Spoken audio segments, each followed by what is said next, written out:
Continuando o nosso ano bíblico, hoje, Jó, capítulo 3 ao capítulo 5. Jó amaldiçoa o seu nascimento. Depois disto, passou Jó a falar e amaldiçoou o seu dia natalício. Disse Jó: pereça o dia em que nasci e a noite em que se disse, foi concebido um homem. Converta-se aquele dia em trevas e Deus lá de cima não tenha cuidado dele. Nem resplandeça sobre ele a luz. Reclamem-no as trevas e a sombra de morte. Habitem sobre ele nuvens. Espante-o tudo que pode enegrecer o dia. Aquela noite que dela se apoderem densas trevas, não se regozije ela entre os dias do ano. Não entre na conta dos meses. Seja estéril aquela noite, e dela sejam banidos os sons de júbilo. Amaldiçoem naqueles que sabem amaldiçoar o dia e sabem excitar o monstro marinho. Escureçam-se as estrelas do crepúsculo matutino dessa noite. Que ela espere a luz e a luz não venha. Que não veja as pálpebras dos olhos da alva, pois não fechou as portas do ventre de minha mãe, nem escondeu dos meus olhos o sofrimento. Por que não morri eu na madre? Por que não expirei ao sair dela? Porque houve regaço que me acolhesse, e porque peitos para que eu mamasse, porque já agora repousaria tranquilo, dormiria, e então haveria para mim descanso, com os reis e conselheiros da terra, que para si edificaram mausoléus, ou com os príncipes que tinham ouro e encheram de prata suas casas, ou como aborto oculto, eu não existiria, como crianças que nunca viram a luz. Ali os maus cessam de perturbar, e ali repousam os cansados. Ali os presos juntamente repousam, e não ouvem a voz do feitor. Ali está tanto o pequeno como o grande, e o servo livre de seu senhor.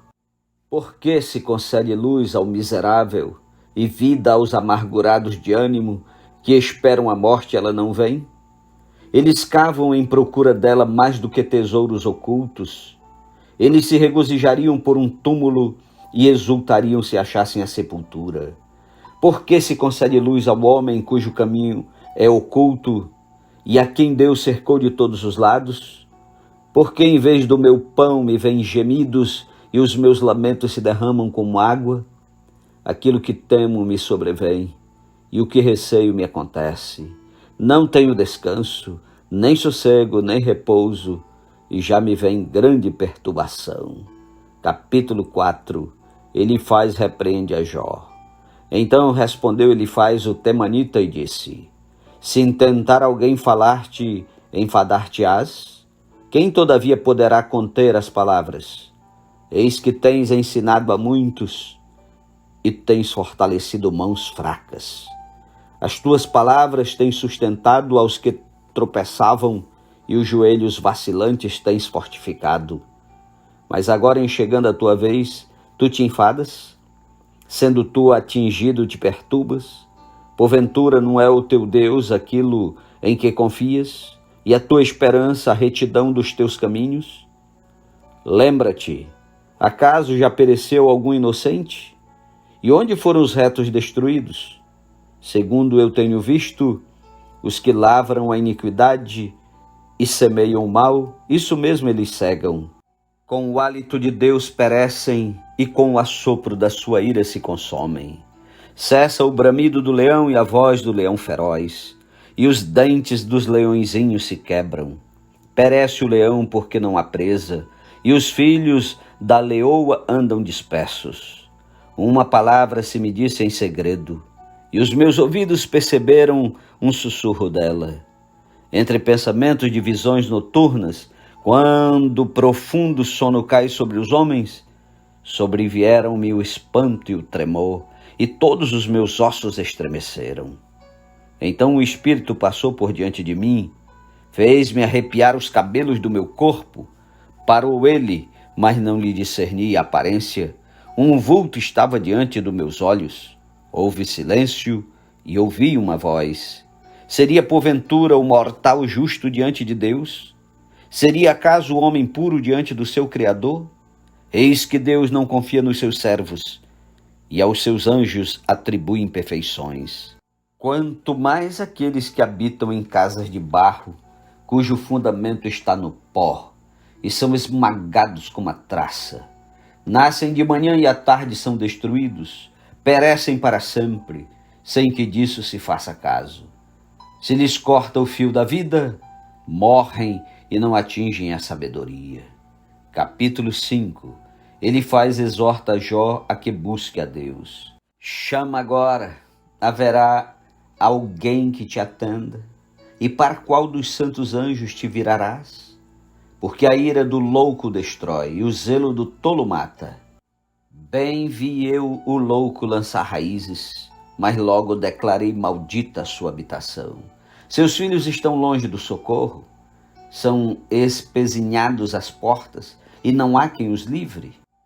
A sua messe o faminto a devora, e até do meio dos espinhos a arrebata. O intrigante abocanha os seus bens, porque a aflição não vem do pó, e não é da terra que brota o enfado, mas o homem nasce para o enfado, como as faíscas das brasas voam para cima. Quanto a mim, eu buscaria a Deus, e a Ele entregaria minha causa. Ele faz coisas grandes e inescrutáveis, e maravilhas que não se podem contar. Faz chover sobre a terra e envia águas sobre os campos, para pôr os abatidos num lugar alto e para que os enlutados se alegrem da maior ventura. Ele frustra as maquinações dos astutos, para que as suas mãos não possam realizar seus projetos. Ele apanha os sábios na sua própria astúcia, e o conselho dos que tramam se precipita. Eles de dia encontram as trevas, ao meio-dia andam como de noite as apalpadelas. Porém Deus salva da espada que lhes sai da boca, salva o necessitado da mão do poderoso. Assim há esperança para o pobre, e a iniquidade tapa a sua própria boca. Bem-aventurado é o homem a quem Deus disciplina. Não desprezes, pois, a disciplina do Todo-Poderoso, porque ele faz a ferida e ele mesmo a ata. Ele fere e as suas mãos curam. De 6 angústias te livrará, e na 7ª o mal te não tocará. Na fome te livrará da morte, na guerra do poder da espada. Do açoite da língua estarás abrigado, e quando vier a assolação, não a temerás. Da assolação e da fome te rirás, e das feras da terra não terás medo. Porque até com as pedras do campo terás a tua aliança, e os animais da terra viverão em paz contigo. Saberás que a paz é a tua tenda, percorrerás as tuas possessões e nada te faltará. Saberás também que se multiplicará a tua descendência e a tua posteridade como a erva da terra. Em robusta velhice entrarás para a sepultura, como se recolhe o feixe de trigo a seu tempo. Eis que isto já o havemos inquirido, e assim é. Ouve-o e medita nisso para o teu bem. Amém. Concluímos a leitura de hoje. Deus seja louvado. Um ótimo dia para você e até amanhã em nome de Jesus. Amém.